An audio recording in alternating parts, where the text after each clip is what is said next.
नमस्कार साथियों, क्या हाल चाल है। मैं आपका दोस्त विजय माकड़ स्वागत करता हूं आपके अपने इस बेहतरीन लर्निंग प्लेटफॉर्म पे। आज हम वेव ऑप्टिक्स के नेक्स्ट लेक्चर के बारे में बात की करेंगे।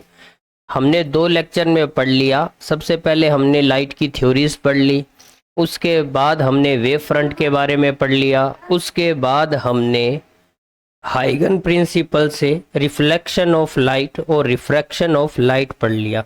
आज हम आगे पढ़ेंगे। आगे पढ़ने से पहले एक न्यूमेरिकल करते हैं। देखिए सर, न्यूमेरिकल है, मान लो ये यहाँ पे क्या है, एयर है, और ये क्या है, वाटर है।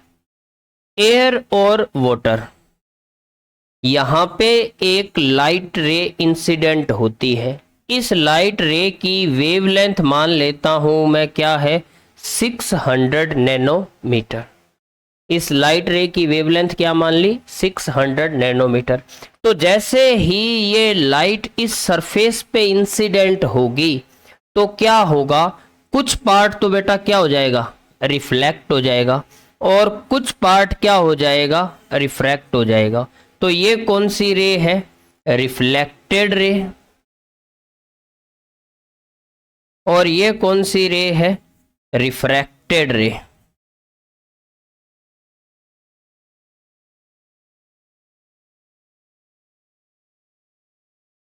अब देखिए, अब हमें क्या करना है, इस रिफ्लेक्टेड रे की वेवलेंथ बतानी है, स्पीड बतानी है, और क्या बतानी है, फ्रीक्वेंसी बतानी है। और इसकी भी क्या बतानी है आपको, वेवलेंथ बतानी है, स्पीड बतानी है, और क्या बतानी है, फ्रीक्वेंसी बतानी है। ए light ray of wavelength 600 nanometer is incidented on a water surface. Then calculate wavelength, speed and frequency of reflected and refracted ray। और उसने क्या दे दिया, रिफ्रैक्टिव इंडेक्स ऑफ वाटर का क्या दे दिया, 1.5 वैल्यू दे दी। किसकी, हिंदी मीडियम वालों के लिए बता देता हूं। एक प्रकाश की किरण है जिसका तरंग दैर्ध्य 600 नैनोमीटर है, पानी की सतह पर आपतित होती है।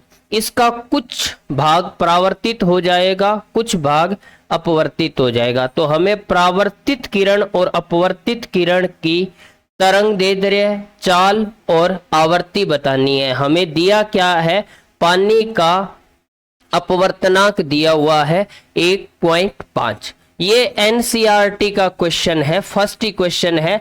बस वहां पे चेंज इतनी है कि वहां 589 नैनोमीटर वेवलेंथ लिया हुआ है।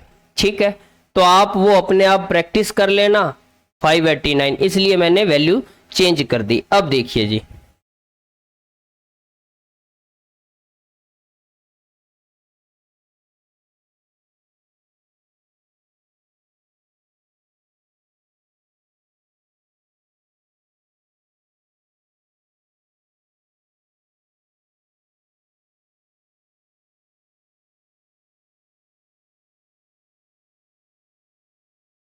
सबसे पहले हम बात करते हैं परावर्तित किरण की, रिफ्लेक्टेड रे की।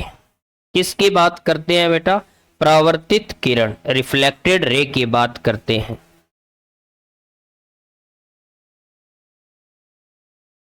परावर्तित किरण,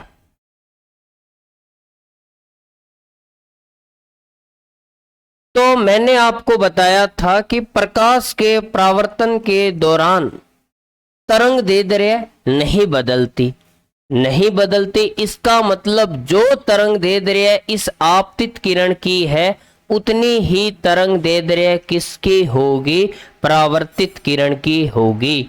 तो इसका लैम्डा क्या आ जाएगा, 600 नैनोमीटर ही आ जाएगा। 600 नैनोमीटर को अपने मीटर में बदले तो 10 की पावर -9 मीटर आंसर आ गया। और हमसे क्या पूछा है, हमसे पूछा है लाइट की इस रिफ्रैक्टेड रे की स्पीड। अब देखो, तो स्पीड म्यू बराबर क्या होता है, C/V। आपको याद हो तो मैंने बताया था आपको म्यू बराबर क्या होता है, सी अपॉन वी। तो वी क्या आ जाएगा बेटा, सी अपॉन म्यू।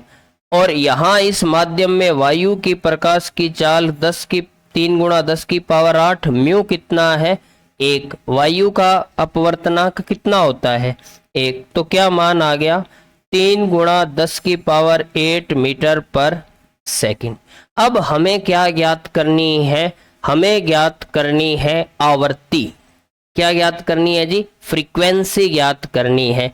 तो पहली चीज तो हमने वेवलेंथ कैलकुलेट कर ली, दूसरी क्या कर ली, स्पीड कैलकुलेट कर ली। अब हमें क्या कैलकुलेट करना है, आवर्ती कैलकुलेट करनी है। देखिए आवर्ती हम अभी कैलकुलेट कर लेंगे। ये देखिए जी, तो हमने क्या पढ़ा हुआ है आवर्ती के लिए, आवर्ती में हमने पढ़ा है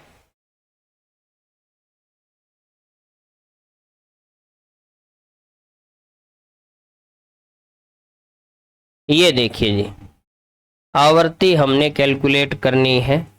तो हमने पढ़ा है कि ये जैसे वेव है, तो ये वेवलेंथ कितनी होगी लैम्डा, और इसको एक वेव को अपना साइकिल कंप्लीट करने में कितना टाइम लगेगा जी, टी। तो अगर मैं बात करूं स्पीड की, तो स्पीड क्या होती है, डिस्टेंस अपॉन टाइम, कितनी डिस्टेंस ट्रेवल कर गई लैम्डा, टाइम कितना लगा टी। तो v बराबर क्या आ गया बेटा, लैम्डा अपॉन टी, और 1/t क्या होती है आवर्ती। तो आवर्ती की वैल्यू क्या आ गई, v बराबर लैम्डा एफ, यहां से आवर्ती क्या आ जाएगी जी, v अपॉन लैम्डा। तो चाल हमने क्या कैलकुलेट कर रखी है, चाल हमने कैलकुलेट कर रखी है 3 × 10⁸। लैम्डा क्या कैलकुलेट कर रखा है हमने 600 × 10⁻⁹। तो ये आ गया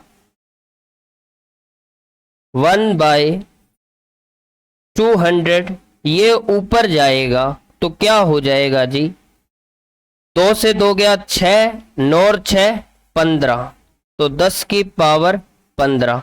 तो 1/2 है, ये क्या आ गया 0.5 × 10⁻15 हर्ट्ज। आवर्ती क्या होती है सेकंड इनवर्स। ठीक है जी, समझ आया। ये क्या आ गया 200, ये 0 से 0 गया, कितना आ गया 10⁻6, तो 1/2 6 और +9 15, ये आ गई। तो ये हमने कैलकुलेट कर ली, क्या हमने कैलकुलेट कर ली बेटा रिफ्लेक्टेड रे की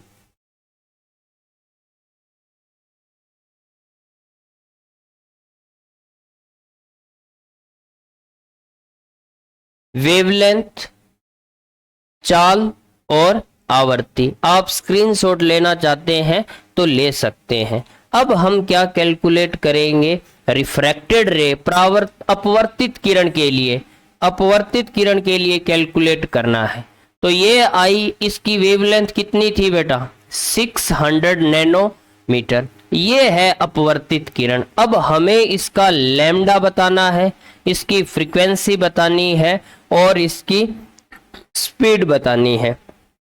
तो चाहे रिफ्लेक्शन हो चाहे रिफ्रैक्शन हो, इन दौरान फ्रीक्वेंसी नहीं बदलती, क्योंकि फ्रीक्वेंसी सोर्स की प्रॉपर्टी है। तो इसकी जो फ्रीक्वेंसी थी वही इस रे की जो फ्रीक्वेंसी है, वही किसकी, इसकी, वही इसकी। तो फ्रीक्वेंसी तीनों की क्या है सेम।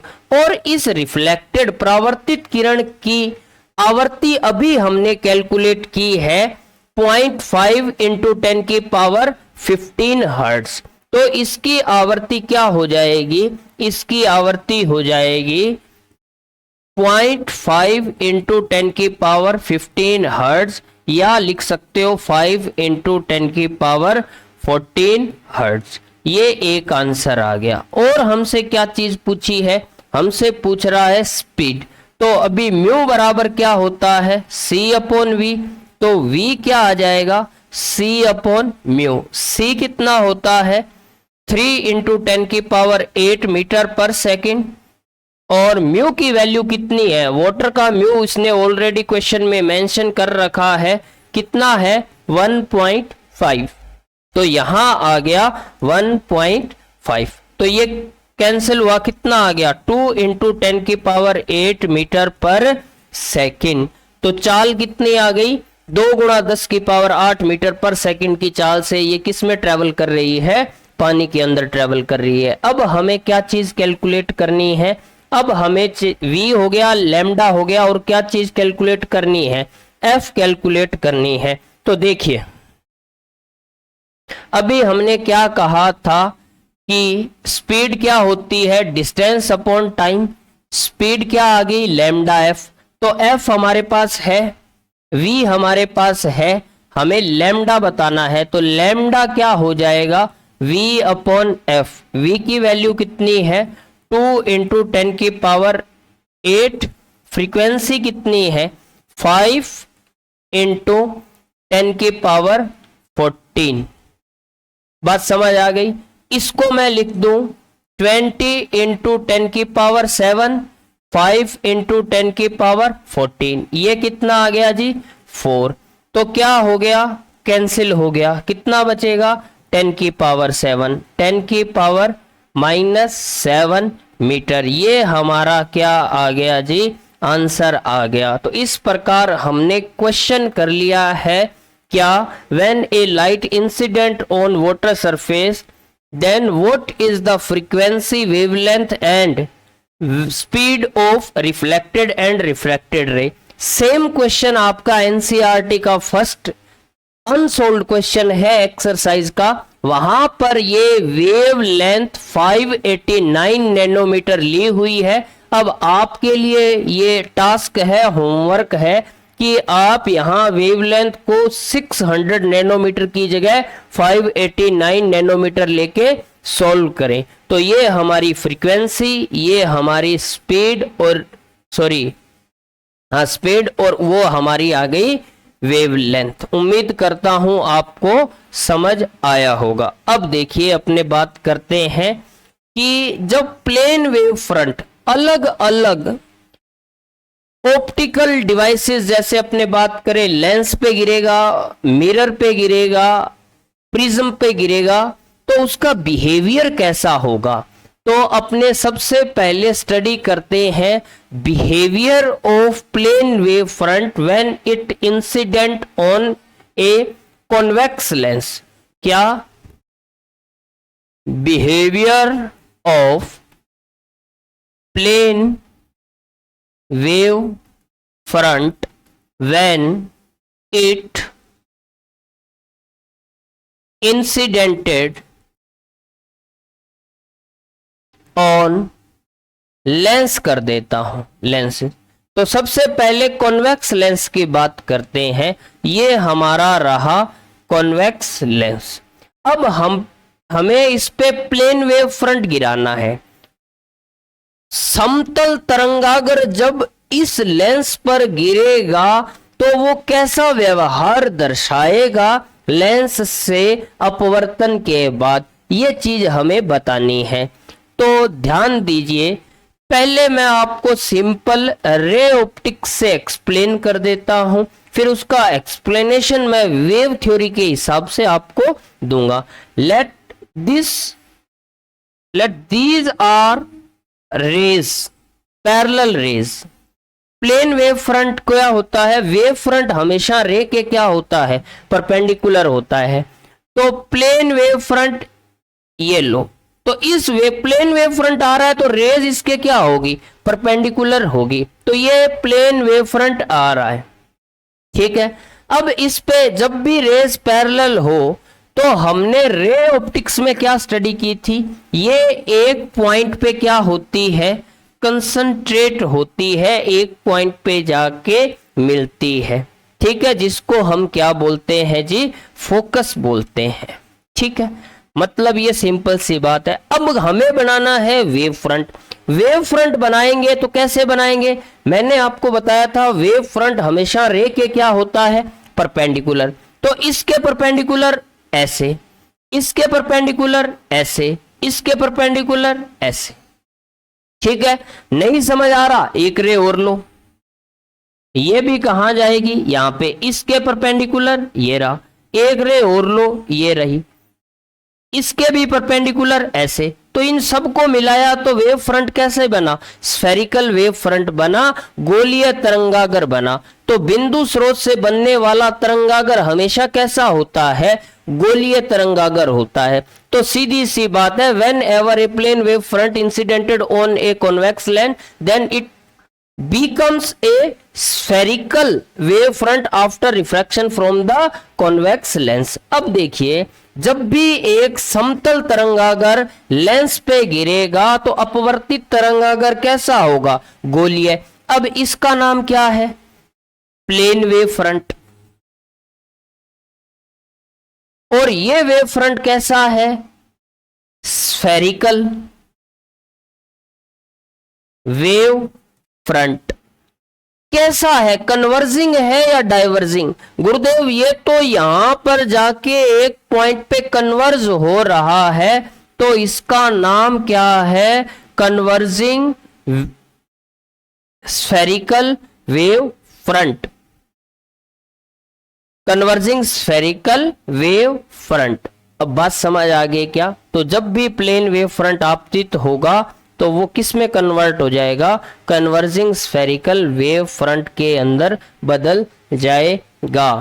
तो हिंदी में लिखूं तो अभी सरित गोलीय तरंगागर, और ये क्या है, समतल तरंगागर। अब देखो इसका कारण क्या है, ये देखो लेंस बीच से सबसे ज्यादा मोटा है, कॉन्वेक्स उत्तल लेंस सबसे ज्यादा बीच में क्या होता है, मोटा।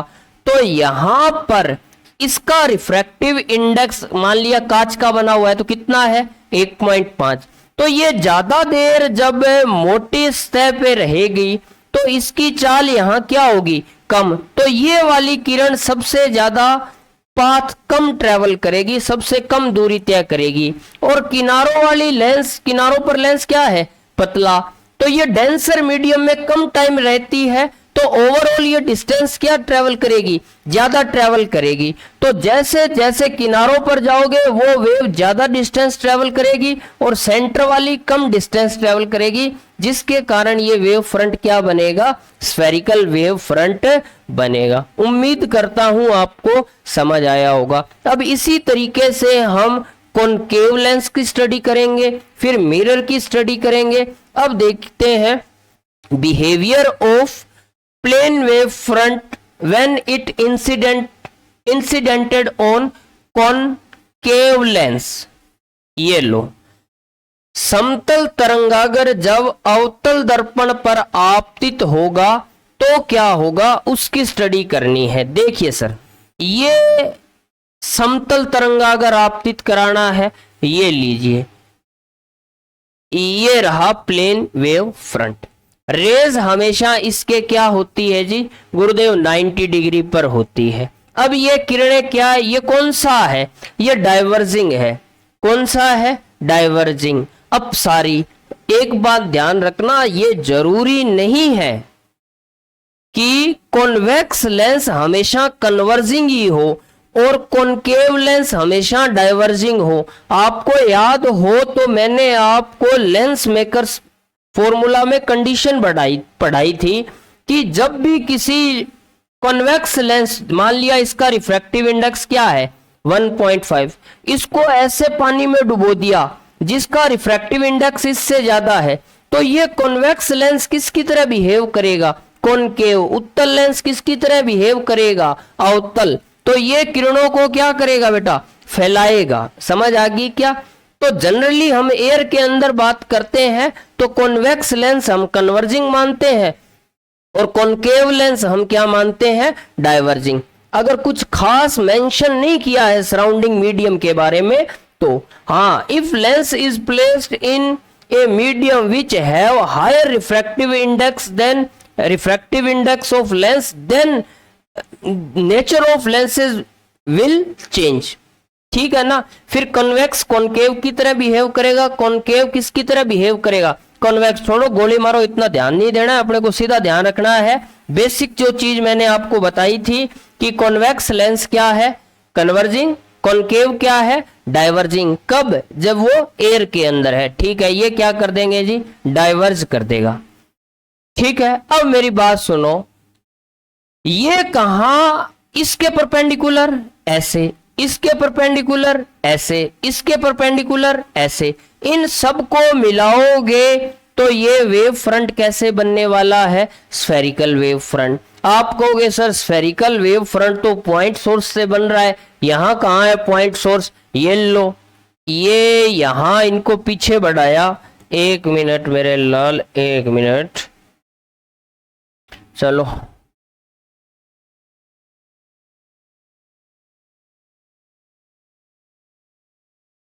ये पीछे गई ऐसे, तो ये फोकस है, वो क्या करेगा पॉइंट सोर्स की तरह, और ये वेव फ्रंट उससे दूर जाएगा। तो ये कौन सा वेव फ्रंट है, प्लेन वेव फ्रंट, समतल तरंगागर। और ये कौन सा है, गोलीय तरंगागर, ठीक है। कौन सा है, कन्वर्जिंग है या diverging, diverging. Spherical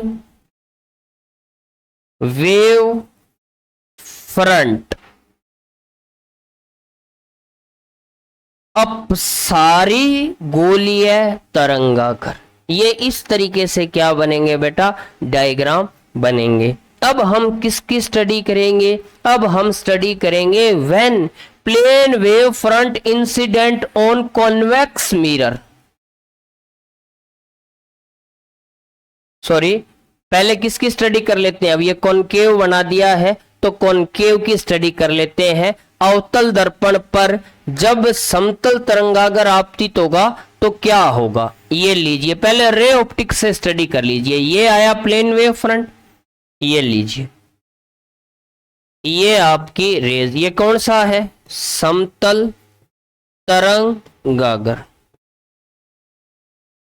plane wave front. ये कहां जाके मिलेगी, ये मिलेगी जी फोकस पे, कहां मिलेगी, फोकस पे। तो अब हमें क्या बताना है, परावर्तित तरंगागर बनाना है। तो ये रही परावर्तित किरणें, तरंगागर हमेशा इनके क्या बनेगा, लंबवत, परपेंडिकुलर बनेगा। अब इनको मिला दो तो ये तरंगागर कैसा हो गया, ये हमारा हो गया रिफ्लेक्टेड है वेव फ्रंट। कैसी नेचर है इसकी, इसकी नेचर है स्फेरिकल, कैसी है, स्फेरिकल। और कैसा है, converging, converging spherical wave front, मतलब अभिसारी गोलीय तरंगागर। उम्मीद कर रहा हूं आपको समझ आ रही होगी। अरे बात समझ रहे हो कि नहीं, ये क्या है, अगर वेव ऑप्टिक्स के बिहेवियर से आप समझिए तो ये तो इसके आगे है और इसको मिरर तक जाने के लिए ज्यादा डिस्टेंस ट्रेवल करनी पड़ेगी, फिर वापस आनी पड़ेगी, तो इसलिए ये कहां बनेगा, पीछे। ये बड़ा आगे है तो ये पहले ही रिफ्लेक्ट होगी, तो ये डिस्टेंस यहाँ पे क्या कर जाएगी, ज्यादा ट्रेवल कर जाएगी। तो इस तरीके से ये कैसा बनता है, जब समतल तरंगागर कहां आपतित होता है, जब समतल तरंगागर एक अवतल दर्पण पर आपतित होता है तो क्या होगा, वो आपके सामने है। अब चिंटू पिंटू बबलू कविता राहुल, अब आपको मेरे को इस उत्तल दर्पण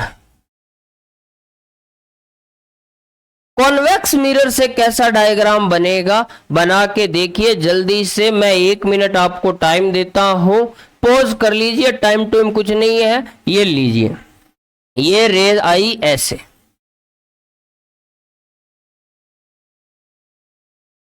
ठीक है, प्लेन वेव फ्रंट। तो ये कैसे करेगा, ऐसे भेजेगा, ये वापस चली गई। तो अब वेव फ्रंट बनाना है तो इसके परपेंडिकुलर, इसके परपेंडिकुलर, इसके, ये लो, ये क्या बन गया जी, डाइवर्जिंग स्फेरिकल वेव फ्रंट। तो ये कैसा है, डाइवर्जिंग स्फेरिकल वेव फ्रंट। अब सारी गोलीय तरंगागर। अब एक रहा है क्या, प्रिज्म। कौन सा, प्रिज्म। प्रिज्म पर जब प्लेन वेव फ्रंट आएगा तो मेरे लाल क्या होगा, तो प्रिज्म पर हमने क्या स्टडी की थी, रे ऑप्टिक्स के हिसाब से समझिए, आपको ज्यादा समझ आएगा। बस 2 मिनट और है फिर ये लेक्चर खत्म हो जाएगा। देखिए मान लो ये रे आई ऐसे, तो ये रेयर मीडियम से कहां जा रही है, डेंसर मीडियम में, तो किधर मुड़ेगी ये मुड़ेगी अभिलंब के और जब ये कहां से कहां जाएगी, डेंसर से रेयरर में, तो कहां मुड़ेगी, अभिलंब से दूर। ये कहानी समझ आ गई क्या। तो ऐसे वेव फ्रंट आएगा और वो कैसे निकल जाएगा, ऐसे पैरेलल निकल जाएगा। प्लेन वेव फ्रंट ही आएगा, प्लेन वेव फ्रंट ही ऐसे, बट इसकी ये जो ऐसे आ रहा है इससे गुजरने के बाद ऐसे हो जाएगा। ऐसा कारण क्या है, ये डिस्टेंस क्या है बेटा, ज्यादा, तो ये डेंसर मीडियम में ज्यादा देर रहती है तो इसकी ये स्पीड कम होगी, स्पीड कम होगी तो डिस्टेंस कम ट्रेवल करेगी, और ये डेंसर मीडियम में कम देर रहती है तो स्पीड ज्यादा होगी, जिसके कारण ये डिस्टेंस ज्यादा ट्रेवल करेगी। ये देखो ये डिस्टेंस ज्यादा ट्रेवल करी है। उम्मीद करता हूं आपको ये बात समझ आई होगी। नेक्स्ट लेक्चर के अंदर हम पढ़ेंगे principle of superposition, path difference, phase difference, इनके बीच रिलेशन। बने रहिए। जय हिंद, जय भारत।